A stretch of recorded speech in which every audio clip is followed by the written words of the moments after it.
guys, and welcome back to the channel.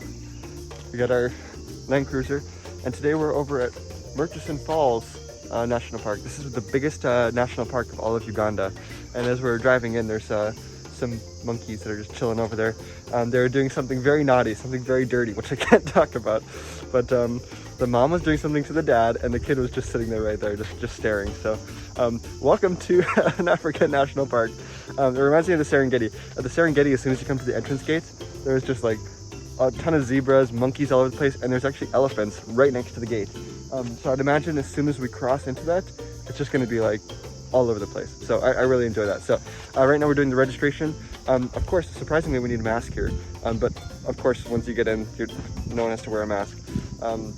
Nobody wears masks at all in Uganda anyway. I mean, they actually believe in COVID, unlike Tanzania, but it's pretty relaxed.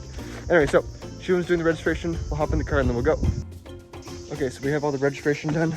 It's actually surprisingly cheaper here during COVID, which I didn't expect. So at the Serengeti, it was something like $65 per day per person. And then also then you're paying for the cost of bringing in your vehicle. But here it was only $20 per person and $10 for the vehicle. So that's like a steal. A COVID price, $50 for everything.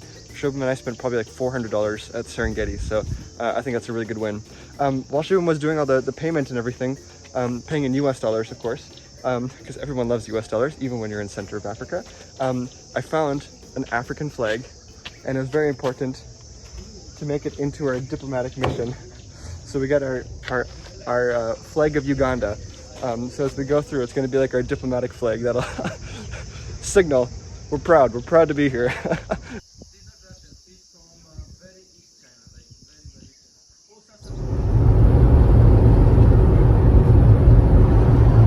Alright, so now we're entering the park. You know, I must say that it's extremely different than Serengeti for a few different reasons. Even though we're so close, like we're only like maybe 5 hours driving away from the Serengeti, but this park is so much different because the road is entirely paved, as you see. I want to show you guys. This park, I like it, but it's way too easy. But what's perhaps even more funny is that there's workers all over the place building these nice new roads because it's funded by, of course, China. Okay, so leave the car there. We've reached the falls now. Almost disappointingly, it was all a paved road coming all the way up here. You can hear the falls, you can see them too. But it's almost disappointing having it all paved, and then the only part that's not paved is just here, this little parking lot area. So I don't, you know, it sounds stupid to be complaining that there's a paved road, but it almost like cheapens the experience. It almost makes it too easy, if that makes sense. Which is why I'm really glad like Serengeti was my first like real safari, because I saw like what it should be like. Regardless, here we are at Murchison Falls. These falls continue through Lake Victoria. They come up to Kyoga Lake, and then they come across into, then these drain down into Lake Albert, and then this White Nile, it'll keep continuing all the way up to, of course, Egypt, Alexandria, where it deposits into the Mediterranean. But it looks really nice. It's actually quite big. So later on, we're going to go hiking down this way, and I'm going to see if I can get a better view of it. So entering this trail, something that I didn't know about Uganda's national parks is that when you pay the entrance fee, like I said earlier, it was like 20 bucks each of us, and then 10 for our car, that apparently it does, a nice termite mound, it apparently does not include any park activities, which is kind of odd. So just to hike this trail is like 1 kilometer or something that goes to the Gorge, and there's also, which is funny about Africa, is it's a different price for everything. So if you're a local, you only pay about $3. If you're a foreign resident, then you pay $10. But if you're a foreigner like us, then you pay $15. And that's the same for the entire park. Like even to enter the park, like the local will only pay like a tenth of the price. And actually Serengeti was way worse. And Serengeti was like $2 or $3. And then for us, like it was like 65 bucks a day. Which is crazy.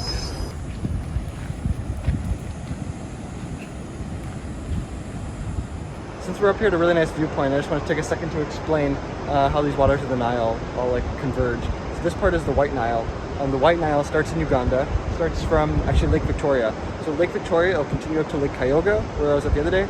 And then this continues over to Lake Albert. This is about halfway to Lake Albert. And Lake Albert, then it keeps going all the way up through South Sudan, and then all the way up to Sudan proper. And then the Blue Nile starts in Ethiopia, and that one comes up, and they both meet in Khartoum, the capital of Sudan, and then it flows all the way up north to Cairo, and then finishes up in Alexandria. The Nile, of course, being the longest river in the world, like I said, it's going to keep going this way, and then maybe like, if I had to guess, it's going to be something like 100, 200 kilometers before it turns into Lake Albert. A lot of countries claim, though, that they own, you know, like the Nile comes from us, because like the DRC, for example, where it's bordered with Lake Albert, that they'll say, oh, you know, the Nile flows from there and it goes up to up to the Mediterranean, so we have it. And the international body argues that most of the water comes from Lake Victoria. There's no rivers that feed into Lake Victoria.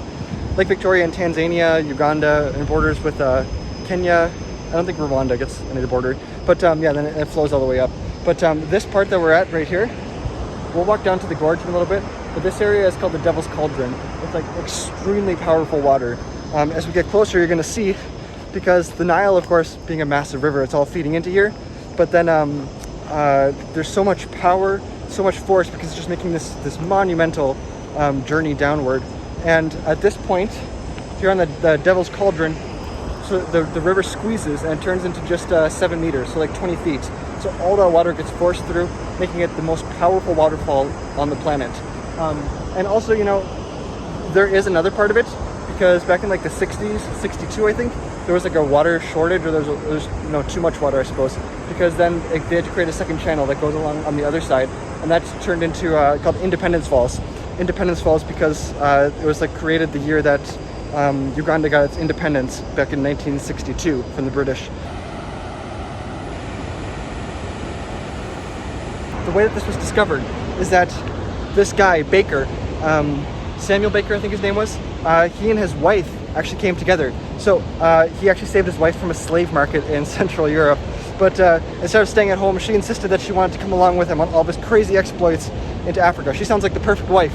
And so then they came over here in the 60s, and in order to get up here, because there wasn't really like a walking way or anything, so they started in Lake Albert, and they got some local oarsmen to get 2 dugout canoes, and it took 12 days then of paddling to get all the way up here. And the way that he describes it in his journal is just like, it's magnificent. It's like chills down your spine. I can't do it justice to remember it off the top of my head, but it's basically something to the effect of like, you know, we spent 12 days and going through the tropics, the heat, and then as they got closer, they could feel the pull of the water, and they came around one bend. I think the bend he's talking about is down here, but it came around a bend, and then they found the Magnificent Falls.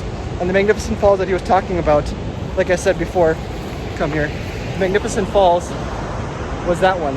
And so the way that he describes it is that it's like 300 feet tall, of these black cliffs that are trees all over the top, and this huge flow of the Nile that's rushing down like 120 feet. And he said it's like white like snow is what he says, and so it contrasts the dark color of the falls. And so then when he found this place, he called it, or he named it after the president of the Royal Geographical Society. And he was also the first, you know, he's a very interesting guy, because he was also the first Westerner to find Lake Albert, and he named Lake Albert after King, or Prince Albert, who was Queen Victoria's royal consort, just like Prince Philip is for Queen Elizabeth. It's like history is so close. Like I said, this was only like, you know, 150 years ago, so it's still got that kind of like undiscovered kind of like feel to it, which I really like.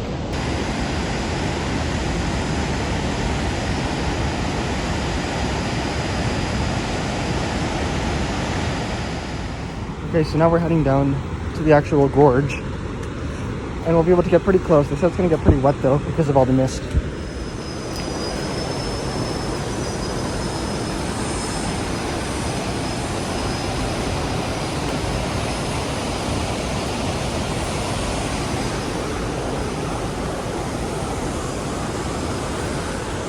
You can see once I actually get up close, it's like roaring loud, but you can see once I actually get up close how powerful this actually is. Like I said, it's only like 20 feet across, and all the Nile is getting pushed through it. Thankfully, some of it is mitigated from that, but still, you can see the walls of water just rushing over the rocks, especially that one spot right there. Okay, I think this is as far as we go, because it's all caved out. Unless I guess I can play Indiana Jones and walk along that, but it just gets you a little bit closer, so it's okay. But looking down here, I don't know how these trees are surviving because of how torrential this is.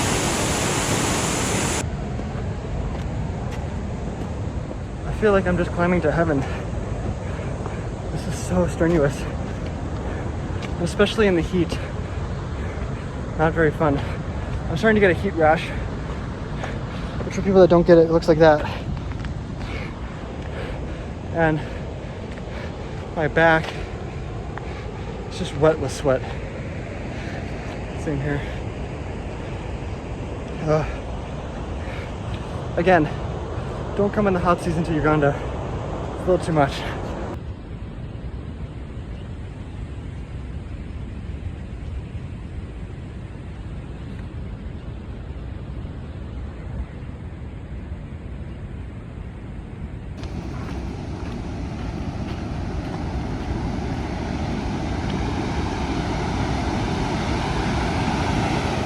Only thing keeping Shubham and I going at this point is that the trail continues down to a point that they call the shower, because both of us are just sweating profusely. But apparently you get very wet down the shower, which I am very open to right now. We reached it. This is called the shower point now, and I can already feel the water droplets. But right over there, just a fierce torrent of the waterfall. Let's go get wet.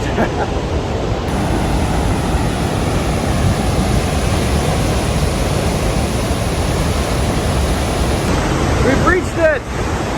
Here's the waterfall. You can see how powerful it is right over there. Only like 20 feet. All just getting slammed right through. Very wet here, but it's so nice as opposed to the dry heat that's coming from above.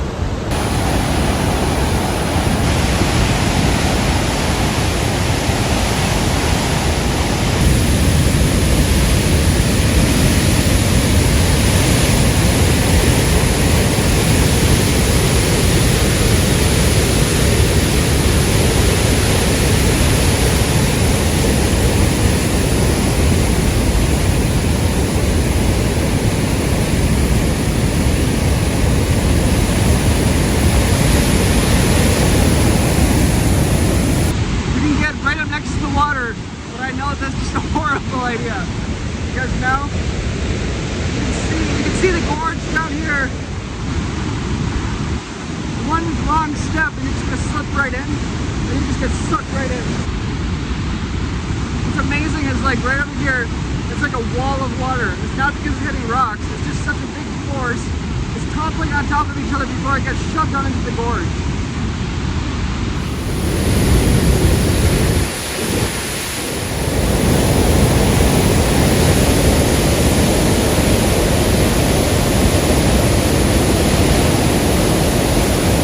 You know, Shubham was asking how much could he pay me to jump down into there, because like I said, you can slip in from right there and you can fall right down into the gorge, 120 feet.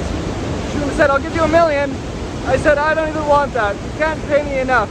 The thing is, if you fall in here, you slip down into the gorge, you're gonna fall like 120 feet until you hit some rocks, and then it's so forceful that the water that falls down splashes back up like 80 feet. And it's just like, it's just a cascade of power. It's probably the most powerful thing I've ever seen. So no amount of money can ever encourage anybody to jump in that.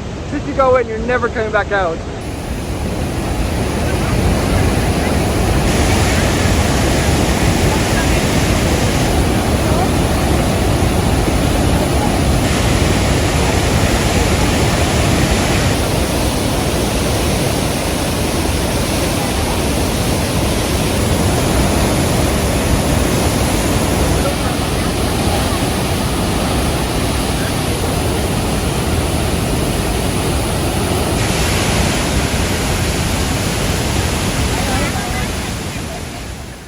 I had a change of plans.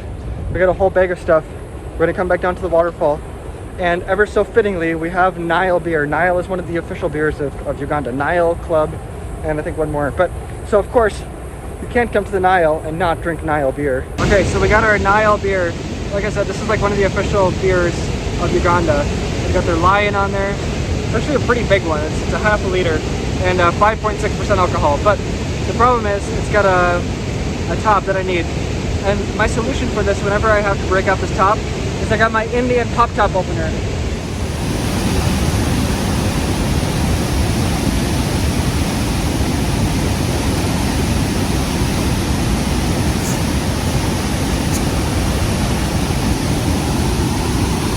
Prost.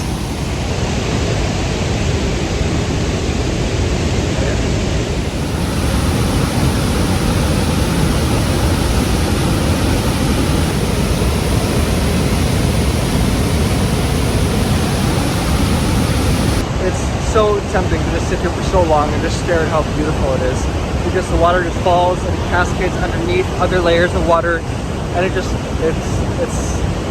the majesty and the strength of it. It just is something to sit in awe at. So I'm not quite sure what we're going to do now, but I think that wraps it up for today. Thanks for joining, guys. I'll see you later.